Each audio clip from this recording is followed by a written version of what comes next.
बातें करते हम खेतों की और उसके रखवाली की। बाग बगीचा फल फूलों और फसलों की हरियाली की।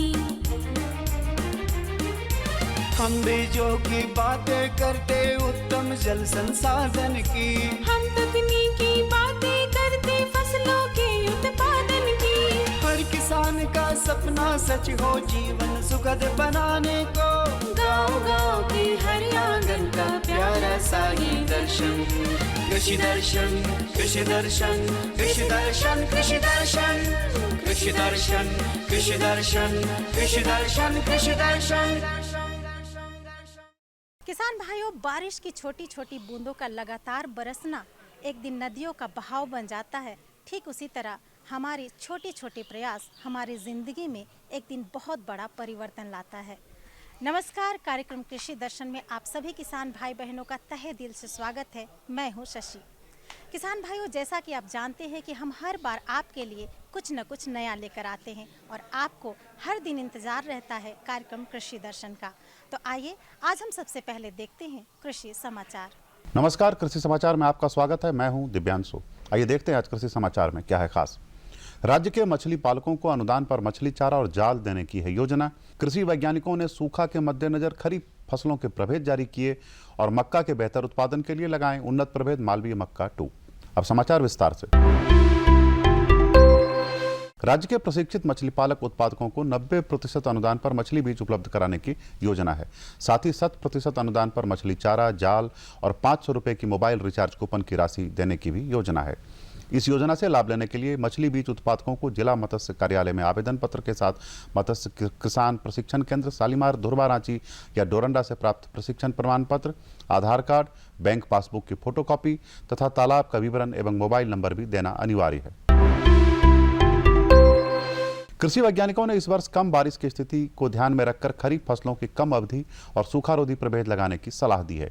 इसमें धान के लिए सहभागी, मक्का के लिए DHM 121, ज्वार का CSB37, मरुआ का BL376 और 379, अरहर के लिए IPA 203, तिल के लिए IGPN 2004, बिरसा तिल 3, सरगुजा का बिरसा नाइजर 1, बिरसा नाइजर 2, पूजा सूर्यमुखी के लिए A300, नारी 38 और 57, अवक्षागिरी 59, DRS F113 और 108, KBS H44 और 53, SDCS 107 और कावेरी चैंप शामिल हैं।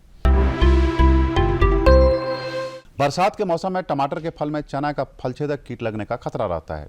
इस कीट के नियंत्रण के लिए अनुशंसित मात्रा में नीम निर्मित कीटनाशी का घोल बनाकर फसल पर छिड़काव करें। चना का फलछेदक कीट टमाटर के फल में छेद करके अंदरूनी हिस्सों को खा जाता है। इस कीट के नियंत्रण के लिए नीम सीड कर्नाल एक्सट्रैक्ट दवा 5% या अचूक या निमेरिन नामक दवा 2 लीटर प्रति हेक्टेयर की दर से घोल बनाकर फसल पर छिड़काव करें। राज्य के जो किसान विलंब से मक्का, स्वीट कॉर्न, बेबी कॉर्न की खेती करना चाहते हैं, वे जल्द से जल्द बुआई का काम पूरा कर लें। मक्का, स्वीट कॉर्न और बेबी कॉर्न के बेहतर उत्पादन के लिए किन उन्नत प्रभेदों का चयन करें, आइए इस संबंध में जानते हैं कृषि विशेषज्ञ से।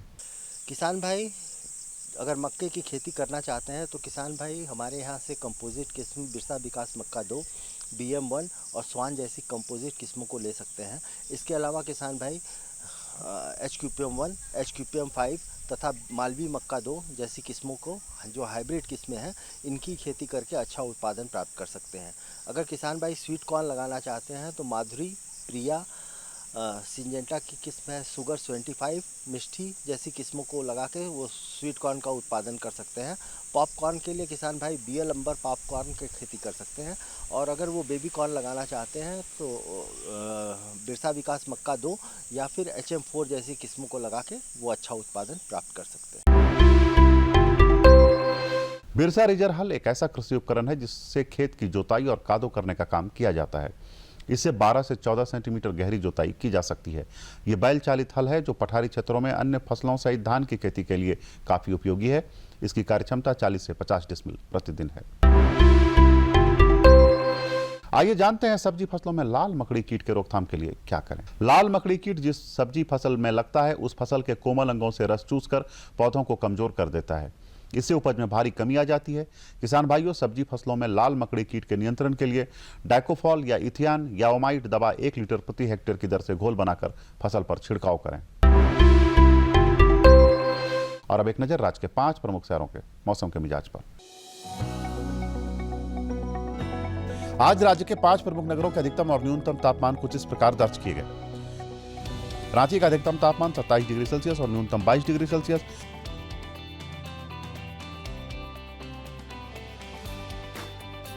जमशेदपुर का अधिकतम तापमान 33 डिग्री सेल्सियस और न्यूनतम 26 डिग्री सेल्सियस।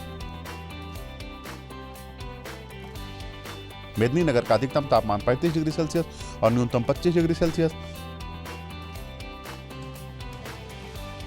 देवघर का अधिकतम तापमान 35 डिग्री सेल्सियस और न्यूनतम 26 डिग्री सेल्सियस। धनबाद का अधिकतम तापमान 32 डिग्री सेल्सियस और न्यूनतम 26 डिग्री सेल्सियस रहा। कृषि समाचार में आज इतना ही। अगले दिन अगले अंक में फिर मुलाकात होगी कुछ ताजा तरीन खबरों के साथ। तब तक के लिए दीजिए इजाजत। नमस्कार, जोहार। किसान भाइयों, अभी आपने देखा कृषि समाचार, मंडी भाव, साथ ही अगले 24 घंटे के अंदर मौसम के मिजाज को जाना। आइए यहाँ पे लेते हैं एक छोटा सा विराम। बने रहिए आपके अपने कार्यक्रम कृषि दर्शन के साथ। भारत सरकार का हर प्रयास किसानों को दे रहा है एक नई आस। देश के किसानों की खुशहाली और उन्हें आत्मनिर्भर बनाने के लिए भारत सरकार समर्पित है। प्रधानमंत्री श्री नरेंद्र मोदी जी के नेतृत्व में कृषि क्षेत्र में किए गए निरंतर प्रयासों के फलस्वरूप देश खाद्यान्न व बागवानी के क्षेत्र में आत्मनिर्भर हो चुका है और देश में दलहन का उत्पादन भी बढ़ा है। इसी तरह भारत सरकार ने खाद्य तेलों के उत्पादन को बढ़ाने के भी अनेक प्रयास किए हैं। इसी क्रम को आगे बढ़ाते हुए माननीय प्रधानमंत्री श्री नरेंद्र मोदी जी के नेतृत्व में भारत सरकार ने दूरदर्शी निर्णय लेते हुए राष्ट्रीय खाद्य तेल मिशन ऑयल पाम की शुरुआत की है। इस मिशन से देश भर के किसानों को बहुत लाभ मिलेगा। कृषि के पूंजी निवेश में वृद्धि होगी, खाद्य तेल आयात पर देश की निर्भरता कम होगी और रोजगार के नए अवसर पैदा होंगे। खाने के तेल में आत्मनिर्भरता के लिए अब राष्ट्रीय खाद्य तेल मिशन ऑयल पाम का संकल्प लिया गया है। इससे किसानों को तो सीधा लाभ होगा ही, गरीब और मध्यम वर्ग के परिवारों को सस्ता और अच्छी क्वालिटी का तेल भी मिलेगा। यही नहीं, ये मिशन बड़े स्तर पर रोजगार का निर्माण करेगा।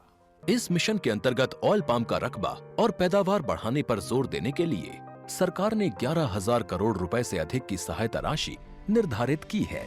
मिशन के तहत सरकार ने ऑयल पाम की खेती के लिए रोपण आदि की सहायता में बढ़ोतरी करते हुए पहले मिलने वाले 12,000 रुपए प्रति हेक्टेयर को बढ़ाकर 29,000 रुपए प्रति हेक्टेयर तक कर दिया है। ऑयल पाम के पुराने बागों के पुनरुद्धार के लिए 250 रुपए प्रति पौधा के हिसाब से विशेष सहायता दी जा रही है। पौधारोपण सामग्री की कमी दूर करने और बीजों की पैदावार करने वाले बागों को भी सहायता दी जाएगी। इसके तहत 15 हेक्टेयर ऑयल पाम उद्यान के लिए 80 लाख रुपए तक की सहायता राशि दी जाएगी। इसके अलावा नर्सरी विकास के लिए 40 लाख रुपए तक तय किए गए हैं। पूर्वोत्तर और अंडमान राज्यों के लिए विशेष सहायता का भी प्रावधान है। ऑयल पाम के किसान ताजे फलों के गुच्छे यानी FFB का उत्पादन करते हैं, जिनकी वर्तमान में कीमतें अंतर्राष्ट्रीय मूल्यों में उतार चढ़ाव के आधार पर तय होती हैं। पहली बार केंद्र सरकार ताजे फलों के गुच्छे की कीमत के लिए किसानों को आश्वासन दे रही है। ये व्यवहार्यता मूल्य यानी VP कहलाएगा, यानी किसानों को कोई घाटा नहीं होने दिया जाएगा। व्यवहार्यता मूल्य VP तय करने की शुरुआत 1 नवंबर से होगी और अगले वर्ष 31 अक्टूबर तक जारी रहेगी। इसे ऑयल पाम वर्ष कहा जाएगा। इस योजना के तहत वर्ष 2025-26 तक ऑयल पाम का रकबा 6.5 लाख हेक्टेयर सृजित करने और कच्चे ऑयल पाम की पैदावार वर्ष 2025-26 तक 11.20 लाख टन पहुंचाने का लक्ष्य निर्धारित किया गया है। सरकार के इस महत्वपूर्ण निर्णय से देश में ऑयल पाम की खेती करने वाले किसानों में विश्वास पैदा होगा और वे खेती का रकबा बढ़ाएंगे। इस तरह पाम ऑयल का उत्पादन भी बढ़ेगा, जिससे किसानों की आय बढ़ेगी और ग्रामीण अर्थव्यवस्था भी सुदृढ़ होगी। किसान भाइयों, बरसात का मौसम है और आप ऊपरी जमीन में सब्जियों की खेती लगा चुके हैं। अब सब्जियों की खेती लगा ही चुके हैं किसान भाइयों, तो जब सब्जियां लहलहाने लगते हैं उस बीच में देखा जाता है कि अक्सर कीट का प्रकोप हो जाता है, रोग का प्रकोप हो जाता है।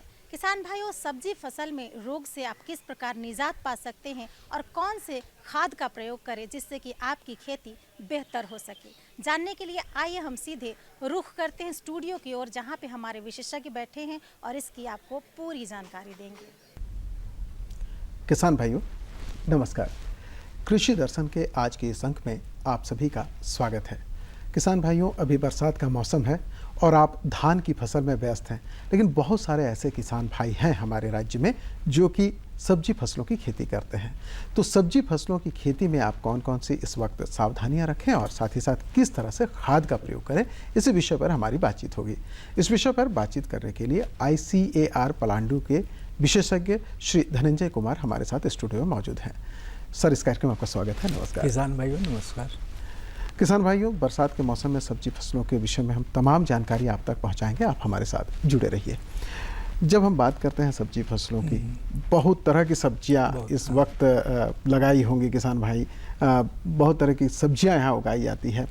खास बरसात के मौसम में जो सावधानियां हैं, क्या सावधानी रखनी चाहिए हर तरह की सब्जी के लिए? किसान भाइयों, अभी बरसात के मौसम में सबसे बड़ा सावधानी तो है कि बारिश के मौसम में अगर तेज़ बारिश हो गया तो खेत से पानी का निकास, और बारिश नहीं हो रहा है तो हमको सिंचाई, ये दोनों बात को ध्यान में रख करके मतलब उस तरह से खेत का चुनाव करना चाहिए और खेत तैयारी करना चाहिए। तो जो किसान भाई लगा दिए हैं और बहुत तेज़ बारिश अगर हो गया तो उस स्थिति में जो है पानी का निकास हमेशा बना के रखें, क्योंकि सब्जी का फसल जो है बहुत ज़्यादा पानी बर्दाश्त नहीं करता है।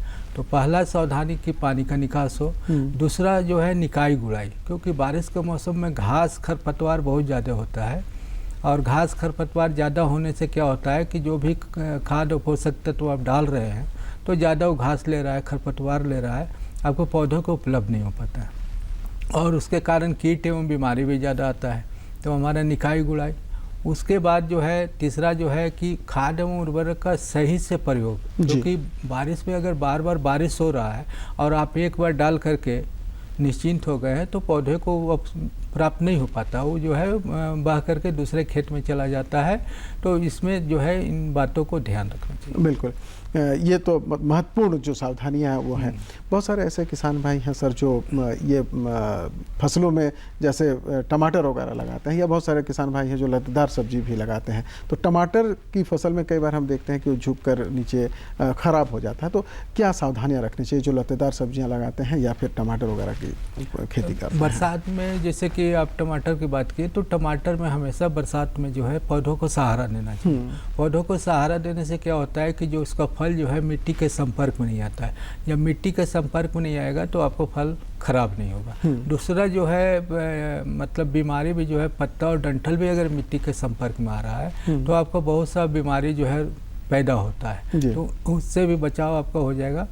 और जितने लतेदार सब्जी है सभी लतेदार सब्जी को जो है सहारा दे करके ही लगाना चाहिए, चाहे आप वर्टिकल दें या मचान बना करके करें, लेकिन पौधों को सहारा दे करके ही लगाना चाहिए, जिससे कि जो है उत्पादन में उसका प्रभाव नहीं हो, साथ साथ जो है परागन में भी कोई दिक्कत नहीं हो। तो पौधों को सहारा देना बहुत ही आवश्यक है लतीदार के सब्जियों में और टमाटर के। बिल्कुल, आपने अभी बताया सर कि जो शुरू में हम जो खाद डालते हैं, बारिश होती है तो वो बहकर हमारा चला जाता है। तो खाद का प्रबंधन इस वक्त कैसे करना चाहिए किसान भाइयों को? क्या सावधानियां अपनानी चाहिए ताकि फसल अच्छी हो? पहला तो है कि जैसे जब भी रासायनिक खाद का प्रयोग करें तो रासायनिक खाद का प्रयोग करने से पहले अपने खेत का मिट्टी को जांच करवा लें, जिससे कि जो है आपके खेत में क्या नाइट्रोजन, फास्फोरस और पोटास का उपलब्धता कितना है। तो उससे क्या होगा कि आपको मालूम हो जाएगा, तो उतना डालें। दूसरा जो है खेत में चूना का प्रयोग जरूर करें। अगर आप चूना नहीं डालेंगे तो जो आप खाद डाल रहे हैं वो भी पौधों को उपलब्ध नहीं हो पाता है, तो इसलिए चूना का प्रयोग करें। तीसरा जो है कि आप अगर पूरा ब्रॉडकास्ट कर देते हैं, छींट देते हैं खाद को, तो सभी खाद वो पौधों को उतना प्राप्त नहीं हो पाता है। तो आप सावधानी बरतें कि पौधे के जड़ के पास जो है गोल रिंग जैसा बना करके और थोड़ा सा 1 से 2 सेंटीमीटर मिट्टी हटा करके आप उसके अंदर खाद को डाल करके वो मिट्टी से अगर ढक देते हैं तो पौधा को जो है धीरे धीरे मिलता है। उसके अलावा बरसात के मौसम में जो है आप क्योंकि मान लीजिए कोई भी फसल है 3 महीना 4 महीना का है, हम एक बार अगर जो रासायनिक खाद का प्रयोग कर देते हैं उसके बाद सोचते हैं कि पौधा को मिल जाएगा और टॉप ड्रेसिंग में यूरिया डालते हैं जी। लेकिन अभी के समय में जो है आप बेसल डोज में थोड़ा सा कम करके आप गोबर खाद की मात्रा बढ़ा दें, खल्ली, करंज खल्ली या नीम खल्ली का प्रयोग करें, चूना का प्रयोग करें, और साथ साथ जो रासायनिक खाद में कुछ घुलनशील खाद आ रहा है, मान लें कि आपको जो अनुशंसा है कोई भी चीज़ की 100 किलो डालना है तो आप 75 किलो ही डालें, 25 किलो आप बचा लें घुलनशील खाद के लिए जी। और वो घुलनशील खाद का आप छिड़काव करें। वो जो है 10 से 15 दिन के अंतराल पर आपको बाजार में NPK करके 19-19-19 करके आता है जी। शुरू के अवस्था में जो है 5 ग्राम प्रति लीटर पानी मिला करके छिड़काव करना चाहिए। जब फल फूल आने लगे तो उस समय जो है पौधों को नाइट्रोजन से ज़्यादा पोटास की आवश्यकता होती है। बिल्कुल। तो उसके लिए जो है 0-0-50 करके जल में घुलनशील जो है खाद आ रहा है तो उसका अगर आप छिड़काव करेंगे तो फल भी ज़्यादा पकड़ेगा, फलों की गुणवत्ता भी अच्छा रहेगा और मतलब फल में जो है शाइनिंग एक आएगा, चमकीला आएगा और बाजार कीमत इसकी अच्छी मिलती है अगर शाइनिंग रहे तो उसका जो है प्रयोग करना चाहिए। एक चीज़ और चाहिए कि जो सूक्ष्म पोषक तत्व है, माइक्रोन्यूट्रिएंट है, उसका हम लोग प्रयोग बहुत कम करते हैं किसान में। ज़्यादा नाइट्रोजन, फास्फोरस, DAP और यूरिया, अब जो है DAP के साथ पोटास का होने लगा है लेकिन हमारे ज़मीन में, झारखंड के ज़मीन में जो है सूक्ष्म पोषक तत्व का बहुत कमी पाया जा रहा है और उसमें भी जो है बोरन का सब्जियों में बहुत ज़्यादा अक्सर फल फटने का ये शिकायत रहती है, फल फटने का, फूल झड़ने का और पत्ती भी छोटा छोटा हो जाता है। मिर्च के केस में क्या है कि आपको पत्ती बहुत छोटा छोटा हो जाएगा बोरन की कमी से। तो इसके लिए जो है आप अगर बोरन 1 ग्राम और उसमें यूरिया 5 ग्राम मिला करके प्रति लीटर पानी में मिला करके कम से कम 3 छिड़काव 15 से 20 दिन के अंतराल पर आप करते हैं तो पौधों को जो है आपको सूक्ष्म पोषक तत्व उपलब्ध हो जाएगा। खास करके फूल गोभी और बंधा गोभी, पत्ता गोभी में तो करना अति आवश्यक है। सभी सब्जियों में करना है लेकिन फूल गोभी और बंधा गोभी में करना और अति आवश्यक है क्योंकि उसमें ज़्यादा उसका कमी पाया जाता है कैल्शियम का और बोरन का। गुणवत्ता अच्छी होती है इससे। उसके अलावा किसान भाई देखते होंगे कि टमाटर में जो है एक फल के नीचे जो है काला काला धब्बा हो जाता है और उसमें जो है वो जाते हैं डीलर के पास कि कुछ दवा दे दीजिए, उसमें कोई दवा दे देता है लेकिन उसका कोई निदान उस तरह का निदान नहीं होता। उसका कारण क्या है कि कोई रोग नहीं है वो जो है आपको पोषक तत्व की कैल्शियम की कमी से हो रहा है तो कैल्शियम अगर आप अपने ज़मीन में नहीं डाल रहे हैं तो उस स्थिति में जो है आपका जो है टमाटर का फल के नीचे जो काला धब्बा होगा और सड़ेगा। तो उसके लिए जो है कैल्शियम का प्रयोग करना चाहिए। 3 बातों को जो है बरसात के मौसम में खास करके ध्यान देना चाहिए। बिल्कुल। बरसात के मौसम में डॉक्टर साहब चूँकि पानी के संपर्क में रहता है और जल निकास कई बार ठीक तरह से नहीं हो पाता तो कई तरह के रोग भी लग जाते हैं हमारे फसलों में। किस तरह के रोग लगते हैं, क्या लक्षण है और निदान क्या करना चाहिए किसान भाइयों को? जैसे कि एक तो है कि अगर आपका पौधा छोटा है, आप रोपाई किए तो रोपाई किए हैं और तेज बारिश हो रहा है तो जड़ के पास जो है गलने सड़ने का बीमारी आता है जैसे डैम्पिंग ऑफ बोलते हैं, जो बिचड़ा में भी आता है और साथ साथ नया जो रोपाई हुआ है उसमें भी आता है। तो उसके लिए जो है कि जब भी उस तरह का लक्षण दिखाई पड़े कि हमारा पौधा गल रहा है या सड़ रहा है तो ब्लू कॉपर नामक दवा जो है 3 ग्राम प्रति लीटर पानी में मिला करके छिड़काव करना चाहिए। उसके साथ साथ किसान भाई बैगन और टमाटर में खास करके मुरझा रोग जो है लगाए होंगे और फल फूल में जो है आने पर जो है पौधा सूखने लगता है। एक तो कि उसका बहुत ज़्यादा निदान नहीं, उसका निदान है कि रोगरोधी किस्म, लेकिन सावधानी के लिए जो है कि मान लीजिए कि जो फसल लगा दिए हैं तो अगर कुछ उसमें नियंत्रण हो जाए तो उसके लिए जो है ब्लू कॉपर नामक दवा जो है 3 ग्राम प्रति लीटर और स्ट्रेप्टोसाइक्लिन करके एक आता है जो खेत में यूज करते हैं, एग्रीकल्चर यूज के लिए रहता है, 6 ग्राम का पैकेट आता है। तो 6 ग्राम को पैकेट को जो है 20 लीटर पानी में आपको डाल देना है और ब्लू कॉपर और उसे स्ट्रेप्टोसाइक्लिन को मिला करके और उसके जड़ में डालना है। जो भी फफूंद आ रहा है, जो मिट्टी से पैदा हो रहा है और बैक्टीरिया जो पैदा हो रहा है, तो जितने भी सब्जी है जब देखे कि मुरझा रहा है या गल रहा है, जड़ गल रहा है, तो उस स्थिति में जो है उसमें जो है घोल बना करके मग से या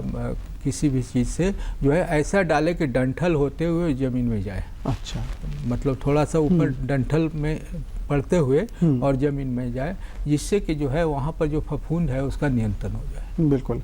और ये तो हो गई रोग की बात है, और अगर रोग का निदान नहीं होगा तो फिर गुणवत्ता भी ये में है और कीमत भी अच्छी नहीं मिल पाएगी। कई बार देखते हैं कि बहुत सारे कीटों का भी आक्रमण होता है, हालांकि इस समय कीट उस तरह से नहीं फलते फूलते, फिर भी बारिश के मौसम में तो बहुत सारे कीटों का आक्रमण होता है और फल गलने लगता है। कई बार कीटों के आक्रमण की वजह से दाग धब्बा भी होने लगता है, जैसा कि आपने बताया कि कैल्शियम की कमी के कारण जैसे टमाटर वगैरह में होता है, और कुछ किसान इसे समझ भी नहीं पाते हैं कि कीट का है या ये। तो कीटों का नियंत्रण कैसे किया जा सकता है? बरसात के दिन में सबसे ज़्यादा क्या है, खेती में सबसे ज़्यादा सब्जी के खास करके खेती में जो है, एक तो कि खरपतवार का बोले, दूसरा कीट एवं रोग। क्योंकि होता क्या है कि जो भी आप दवा का प्रयोग कर रहे हैं, आप दवाई का छिड़काव किया और बारिश हो गया तो बेकार हो गया। बिल्कुल, ये भी एक महत्वपूर्ण प्रश्न है कि हम दवाई का छिड़काव जब करें तो उसमें कौन सी सावधानी अपनाएं, ये भी एक मतलब सावधानी बरतना है कि हम देख लें, एक अंदाज कर लें कि अभी जो है तत्काल बारिश नहीं होने वाला है, उसको ध्यान में रखते हुए हमको छिड़काव करना है। लगे कि घंटा 2 घंटा कोई फोरकास्ट भी देख ले कि आज क्या स्थिति है। वैसे एक बार एक पानी आ सकता है, लेकिन फोरकास्ट को देख ले कि आज क्या संभावना है, तो उस हिसाब से छिड़काव करना चाहिए। और बरसात में जो है छिड़काव में जो है जो भी आप दवा का प्रयोग कर रहे हैं, उसमें कुछ चिपकने वाला पदार्थ जो है बाजार में बहुत सा आता है, नहीं ले रहे हैं तो आप जो है शैम्पू है या साबुन है उसको भी उसमें थोड़ा मिला दें, जो चिपचिपा हो जाए तो पौधे पर पड़े तो आपका जो है जल्दी असर हो पौधा को। तो छिड़काव में ध्यान रखना चाहिए कि बरसात में कि जो बारिश होने की संभावना नहीं है तब छिड़काव करें, कुछ चिपचिपा पदार्थ उसमें मिला दें जिससे कि जो है जल्दी असर करे। उसके बाद जो आप बोल रहे थे कीट का, तो कीट का जो है अभी खास करके जैसे कि फल छेदक कीट, जितना बैगन है, टमाटर है, इसमें फल छेदक जी, तो बैगन में अगर फल छेदक आ रहा है या टमाटर में फल छेदक आ रहा है तो आप कोराजेन नामक दवा जो है 1 ml 3 लीटर पानी में मिला करके, या फेम नामक दवा जो है 1 ml 3 लीटर पानी में मिला करके इसका छिड़काव आप कर सकते हैं। उसके अलावा पत्ती खाने वाला भी कीट आता है, पिल्लू भी आता है जो उसका पत्ती को खा जाता है, तो इंडोक्साकार्ब नामक दवा जो है 2 ml प्रति 3 लीटर पानी में मिला करके अगर आप छिड़काव करते हैं तो उससे नियंत्रण होगा। उसके साथ साथ मिर्च और शिमला मिर्च का जो किसान भाई खेती किए होंगे तो उसमें क्या है कि उसमें कीट दिखाई नहीं पड़ता है, उसमें आपको लक्षण के हिसाब से आपको कीट को पहचानना है। लक्षण ये है कि जैसे मिर्च में या शिमला मिर्च में पत्ती जो है ऊपर की ओर मुड़ जाती है, पत्ती जो है नाव जैसा बन जाता है जी, नाव के आकार का, और एक है पत्ती नीचे की ओर मुड़ती है कि नाव पलटी हो गया है, उस तरह से हो जाता है। उस स्थिति में अगर पत्ती ऊपर की ओर मुड़ी हुई है तो आपका थ्रिप्स कीड़ा है, और उसके नियंत्रण के जो है लेंसर गोल्ड नामक दवा का प्रयोग करना चाहिए 1.5 ग्राम प्रति लीटर पानी में मिला करके। अगर पत्ती नीचे की ओर मुड़ी हुई है तो माइट या ओब्रोन नामक दवा जो है 1 ml प्रति लीटर पानी में मिला करके प्रयोग करना चाहिए। और साथ साथ हमारा सुझाव रहेगा कि किसान भाई पहले जो है रासायनिक दवा का प्रयोग न करके नीम आधारित जो दवा है उसका ज़्यादा प्रयोग करें, रासायनिक दवा का सबसे अंत में प्रयोग करें। रासायनिक दवा एक ब्रह्मास्त्र की तरह है जिसका अंतिम प्रयोग है, रासायनिक दवा का प्रयोग अंतिम होना चाहिए। पहले हमको सफाई पर ध्यान देना है, खरपतवार पर ध्यान देना है, नीम आधारित दवा का प्रयोग करना, और तब लास्ट में जो है हमको रासायनिक दवा का प्रयोग करना चाहिए। बिल्कुल, रासायनिक दवाओं का जब प्रयोग करते हैं अक्सर हम देखते हैं कि कुछ कीटनाशकों का उपयोग कर लेते हैं किसान भाई और वो बाजार में आ जाता है। उस कितना एक अंतराल रखना चाहिए? आज हम छिड़काव किए हैं, उसके कितने दिनों के बाद हमें बाजार में लाना चाहिए, क्योंकि इसका स्वास्थ्य पर बहुत असर पड़ता है। देखिए, मतलब कम से कम कोई भी रासायनिक दवा 5 से 6 दिन, 7 दिन, 8 दिन उसका लीफलेट में लिखा हुआ रहता है कि उसका रेसिडुअल इफेक्ट इतना दिन होता है। और ख़ास करके जैसे कि आपको भिंडी की बात है, बैगन की बात है, आप तुड़ाई से पहले उसका छिड़काव नहीं करें, आप तुड़ाई कर लें, तुड़ाई करके और देख लें कि कब करना है, और अगली तुड़ाई से मतलब तुड़ाई कर लें, फिर अगली उसके बाद छिड़काव। हाँ, उसमें गैप। और एक चीज़ और ध्यान देना चाहिए कि जो भी रासायनिक दवा है उसमें 3 तरह का रहता मार्क, एक रेड है, येलो है, ग्रीन है जी। तो रेड जो है सबसे जहरीला है, उसका प्रयोग नहीं के बराबर करना चाहिए। उसके बाद जो है येलो है जो कम है, और हरा जो है या ब्लू भी जो आ रहा है उसका जो है प्रयोग हमारे लिए लाभदायक है। तो जब दवा का जब भी किसान भाई पैकेट पर देखे, उस चिन्ह को अगर देख लेंगे, त्रिकोण में बना हुआ रहता है रेड, येलो, ब्लू, ग्रीन, तो ग्रीन का अगर प्रयोग करते हैं तो ज़्यादा अच्छा है, मतलब उनके फसल के लिए भी, उनके ज़मीन के लिए भी, और खाने वाले के लिए भी, सभी के लिए जो है वो मतलब ग्रीन जो बना हुआ है उसका प्रयोग करना चाहिए, रेड वाला का प्रयोग नहीं करना चाहिए। बिल्कुल। ये तो आपने बताया कि जो किसान भाई हैं वो जो लगा चुके हैं, जिनके खेतों में फसल है, उनको क्या क्या सावधानियां अपनानी चाहिए, किस तरह से पानी का निकास करना चाहिए। लेकिन बहुत सारे ऐसे किसान भाई हैं जो इस वक्त हमें सुन रहे हैं, उनको लग रहा होगा कि कुछ फसल हम लगाना भी चाहते हैं। बहुत सारे ऐसे किसान भाई जो तैयारी करना चाहते हैं, उनके लिए आप क्या सलाह देंगे? जैसे अभी तो मतलब अगस्त का मास चल रहा है, तो अगस्त में भी अभी जो मुख्य फसल जो है, जाड़े वाली फसल है, जितना भी है, जैसे बैगन है, टमाटर है, फूलगोभी है, पत्ता गोभी है, उसका लोग बिचड़ा तैयार करने में लगे होंगे, बीज बुआई करेंगे, क्योंकि इस साल बारिश जो है बहुत ही कम हुआ है, तो उसके कारण जो है किसान भाई अभी तक असमंजस में, धान के चक्कर में सब्जी भी नहीं कर पाए हैं। तो उनके लिए सुझाव रहेगा कि पहले तो जो भी बिचड़ा वो तैयार कर रहे हैं वो प्रो ट्रे में करें, प्लास्टिक के ट्रे में करें, क्योंकि जो बिचड़ा ज़मीन में जब तैयार करते हैं तो उससे मिट्टी से जो फफूंद जनित बीमारी होता है वो बहुत ज़्यादा होता है, और उसमें फिर उनका पैसा का भी नुकसान होता है और समय से खेती नहीं हो पाता है, बीज बहुत महंगा है।